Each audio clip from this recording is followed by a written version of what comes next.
Hello everyone, welcome to my channel. I hope everyone is having a wonderful day. Before starting the video, please go ahead and hit the subscribe button, and give this video a like up. In the latest video preview for The Young and the Restless, Amanda has big news for Abby, and Claire isn't so sure about Kyle's latest plan. Claire's been fighting an uphill battle to get Victor to accept her and Kyle's relationship, so of course, she's wary of anything that Kyle does that could rock that boat even more. Coming up, Claire says to Kyle, "You admitted to me before that you planned to trap Audra. The more I think about your plan, the more I don't like it.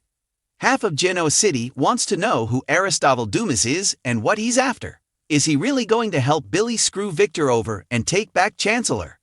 Does he have designs on Winters? What does Phyllis hope to get out of working with the mystery man?" Thanks to a familiar face, we already have the answers to some of those questions. Amanda Sinclair returned and shocked Tivan, Nate and Lily with some news on Dumas. She assured them that he did not want Winters, and he was offended by Victor's takeover of Chancellor, as he didn't see it as playing fair. Chancellor was Dumas' real target. How does she know? Because she's Dumas' attorney. She also told them that Dumas is a cover name, and he is a man. All the more reason to be certain that that's who Days of Our Lives Billy Flynn will be playing. Next week, Amanda reassuringly tells Abby, "Well, you guys can just relax.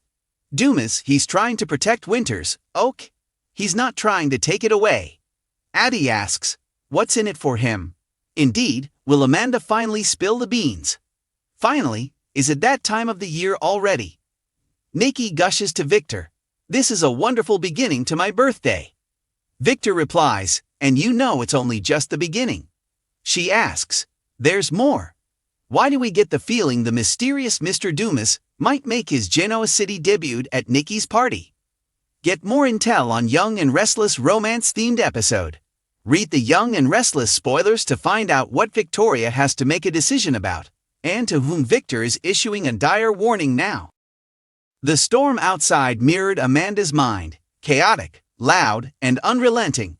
Rain lashed at the window panes of her small writing studio, perched on the edge of Crescent Hill, a secluded spot infamous among locals for both its beauty and its secrets. For months now, the literary world had been abuzz with speculation. Who was Aristotle Dumas? The name had exploded onto the scene with the publication of The Oracle's Veil, a philosophical mystery so intricate and moving that critics hailed it as this generation's Name of the Rose. A blend of classical philosophy, cryptic poetry, and razor-sharp social commentary, it climbed bestseller lists and captivated minds worldwide. But the author? A complete ghost.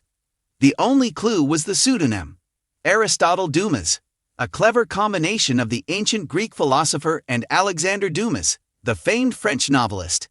The name alone suggested a writer of enormous intellect and literary prowess. She hadn't meant to keep it secret for this long. Initially, the pseudonym had been an experiment, an attempt to see how her writing would be received without the weight of her previous career as a moderately successful fantasy author. She had grown tired of being boxed in, dismissed as light reading, despite the layers of symbolism in her work. So she reinvented herself. Now, she was being hunted by publishers, podcasters, journalists, and conspiracy theorists. Speculation grew wilder with every day she didn't speak. Some believed Aristotle Dumas was an AI experiment by a shadowy tech company.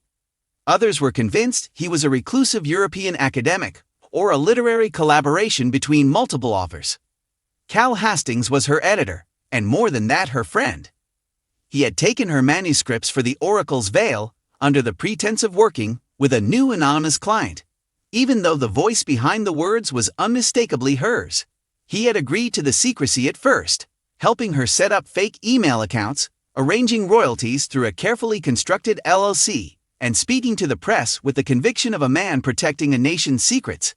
Many scones. People are losing their minds over this. They're analyzing the metaphors like it's scripture. You've created a movement, Amanda. Don't you think you owe the world the truth? Now tonight, as her fingers hovered over her laptop keyboard, Amanda considered what it would mean to reveal everything. The cursor blinked on a blank page. A press statement, a personal essay, a tweet. Her eyes wandered to the corkboard above her desk, littered with scraps of Aristotle Dumas's world, notes in Latin, concept maps for upcoming novels, character sketches, philosophy quotes. She had built this identity not just to conceal herself, but to free herself. Aristotle Dumas had no gender, no face, no past. Just pure thought, pure story. Amanda rose from her chair and walked to the mirror. What would they see, she wondered, if she came forward? A woman in her late 30s with unassuming features, tousled brown hair and soft eyes. A former fantasy writer from a small town with no PhD, no fame, no media presence. You're trending again. Someone's claiming Aristotle Dumas is a dead Renaissance monk whose writings are being published posthumously. Hashtag Dumas conspiracy is everywhere. You should see it. Total madness. Amanda laughed quietly, then frowned. This had become more than a secret. It was a myth in the making. Her inbox was a shrine of pleas. Letters from readers describing how her words had changed them, helped them, saved them. Students were studying her texts. Professors were writing entire lectures around Dumas's intent. She padded softly through the studio, heart thudding. She wasn't expecting anyone. When she opened it, rain swept in, along with a man in a trench coat holding a worn leather notebook. He looked young, but his eyes were old. "I'm sorry to intrude," he said, voice quiet. "You don't know me, but I believe you're the only one who can help me prove something. I'm doing a graduate thesis on Aristotle Dumas," he said, "and I think I've found something no one else has."